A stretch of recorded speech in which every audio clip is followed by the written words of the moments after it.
در این شرقی غریبه دیلم گم میزند چه خیالم هر زمان سولی تو پر میزند چه کسی حالم نمیپرسد کسی دردم نمیداند فقط یادی دویت با من صبر میبخشد چه نگاهی مهربانت را کجا کبم کجا یابم شبانه تا سحر به تو نمیآید با چشم خوابم او چه جانم که جای دل خون شد از جدایی به تو دنیا تاریک است دردی من به دوایی او چه جانم که جای صدایت را پس مانم در این کنجی غریبی من یک گم حیرانم او چه جان او چه جان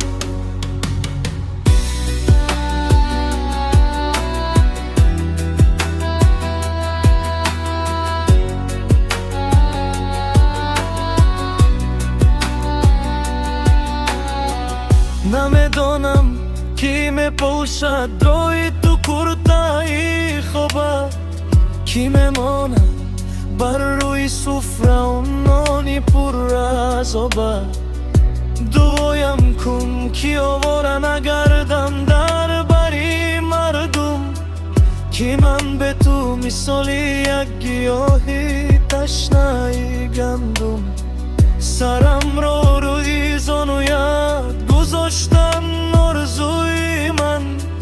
بوی پیراهنی پاکت تمامی جستجوی من میخواهم به نزدت برگردم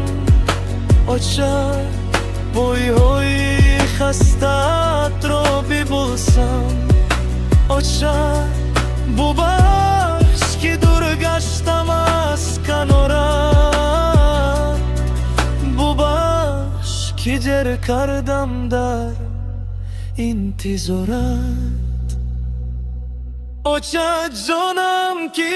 جای دل خون شد از جدایی به تو دنیا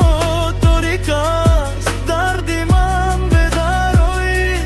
آچه جانم که جای دل صدایت را پس مانم